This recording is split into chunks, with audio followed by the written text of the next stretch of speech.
আপনি ঠিক আছেন? হ্যাঁ বিদ্যা, আমি ঠিক আছি। আপনাকে আপনাকে অনেক ধন্যবাদ আমাকে বাঁচানোর জন্য।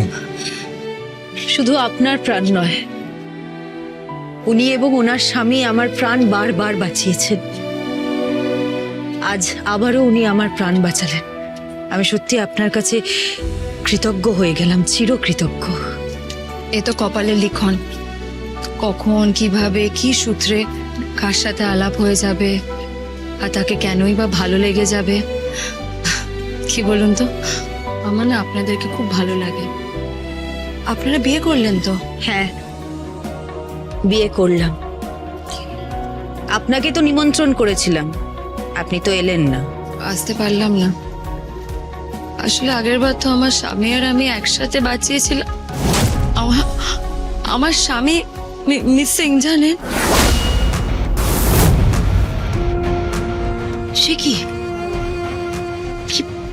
কি বলছেন? কি লোকে বলছে ও আর বেঁচে নেই। কিন্তু কিন্তু আমার বিশ্বাসও বেঁচে আছে। হ্যাঁ, ও ঠিক কোথাও না কোথাও বেঁচে আছে। আমার বিশ্বাস ও কোথাও না কোথাও শ্বাস নিচ্ছে। আমার এটা দৃঢ় বিশ্বাস ও আমাকে ছেড়ে এভাবে চলে যেতে পারে না। ও আমাকে খুব ভালোবাসে, জানেন? আমি ওকে খুব ভালোবাসি। আর আমার বিশ্বাস, আমার ভালোবাসার টানে ও বেঁচে থাকবে। আমি তো ভাবতেই পারছি না।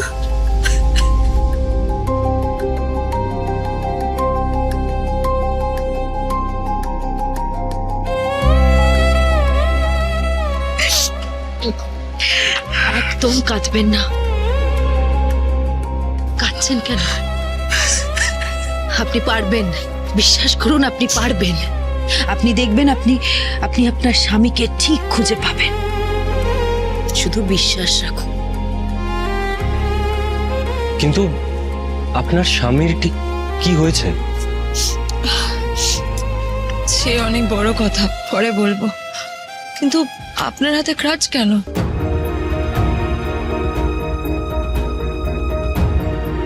ওই নদীর একদিক ভাঙে তো একদিক করে, সে অনেক কাহিনী। না হয় কোনো একদিন ভালো করে বসে কথা বলা যাবে। আমাদের বৌভাতে আসবেন কিন্তু, ছোট করে হলেও সেলিব্রেট করব। এবার কিন্তু আসতেই হবে। আমার স্বামীকে খুঁজে পেলে আমি নিশ্চয়ই আসবো। কিন্তু আমাকে বাঁচালো কে? আপনাকে বাঁচালো কে মানে? হ্যাঁ, মনে আছে আপনার? যখন ওই ক্রিমিনালটা আমার এখানে রিভলভারটা ধরেছিল, ঠিক তখনই, ঠিক সেই মুহূর্তে ওই ক্রিমিনালটাকে কেউ যেন একটা গুলি করলো।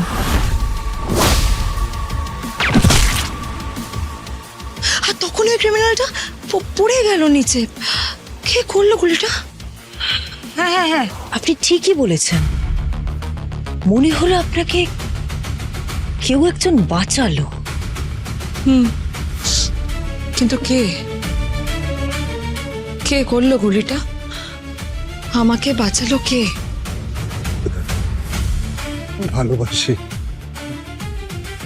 ভালোবাসি তোমাকে, খুব ভালোবাসি। তোমার গায়ে কোনো আঁচ লাগতে দেব না। তোমার চরিত্রে কোনো কলঙ্কের দাগ লাগতে দেব না। I love you. I love you. And I promise, Totally. I promise.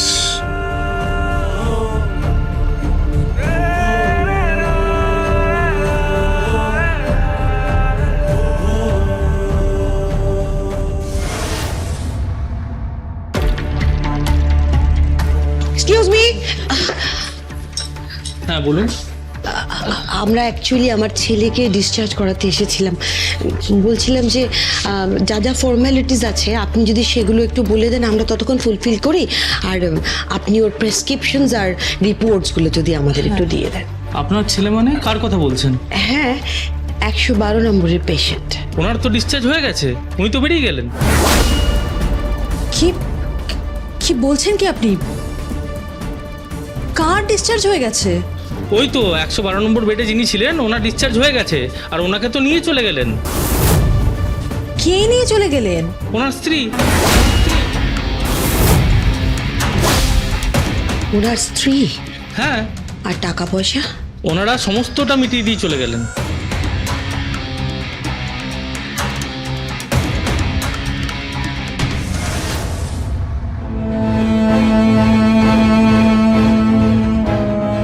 বিদ্যা, তুমি এখানে দাঁড়াও, আজ আমি তোমার বরণ করবো।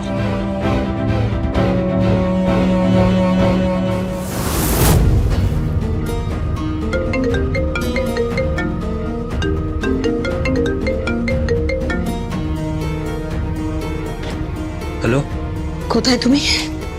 ওই মেয়েটা বিদ্যা তোমাকে এখান থেকে নিয়ে চলে গেল, হ্যাঁ?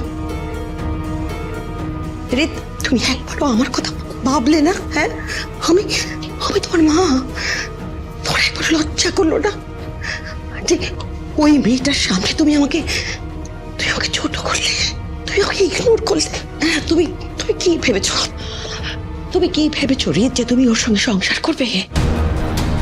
আমি তোমাকে করতে দেবো না ওর সঙ্গে সংসার। আমি তোমাকে ওর সাথে কিছুতেই সংসার করতে দেবো না রিত, দেবো না। কোথায়? হ্যাঁ,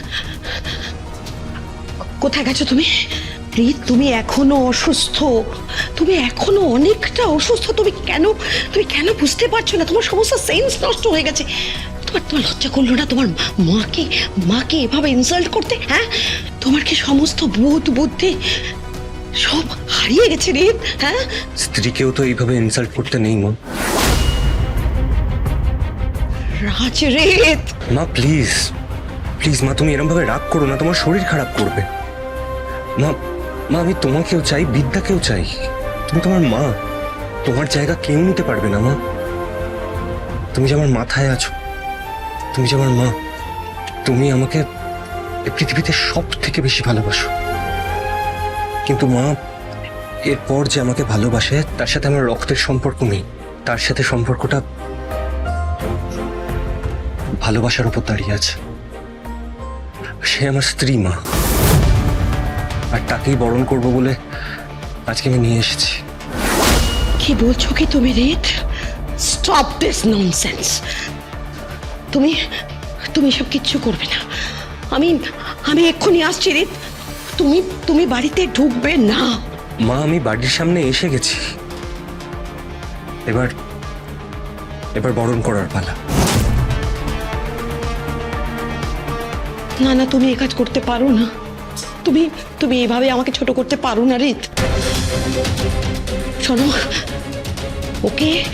ওকে আমি কোনোদিনও মানিনি, আর আমি ওকে কোনোদিন মানবো না। আমার জীবদ্দশায় আমি ওকে কোনোদিন আমার পুত্রবধূ বলে মানবো না। রিত, ও একটা ক্রিমিনালের মেয়ে। ওই মেয়েটার জন্য আজ তোর এই অবস্থা, তোর এই কষ্ট আমি আর নিতে পারছি না রে। তুই বোঝার চেষ্টা কর। তোকে কেন অ্যালাউ করছিস নিজের জীবনে? ও তোকে বাঁচতে দেবে না, ও তোকে সুস্থভাবে বাঁচতেই দেবে না। মা, ওর পুণ্যের জোরেই আমি বেঁচে গেছি। রাজ রে। হ্যাঁ মা, তোমরা বলছো ওর জন্য আমি মরছি, কিন্তু আমি বলছি মা, ওর পুণ্যের জোরে আমি বেঁচে গেছি। গুলিটা পিঠেও বিঁধতে পারতো, লাংস কিংবা হার্ট ফুটো হয়ে বেরিয়ে যেতে পারতো, তাহলে যে লাশটা পড়ে থাকতো মা।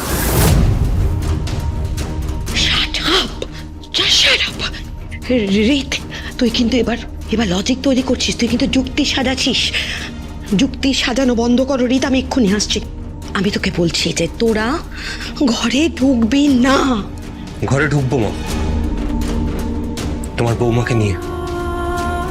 শোন রিত, বিদ্যাকে আমি বৌমা বলে মানি না। পরশুরাম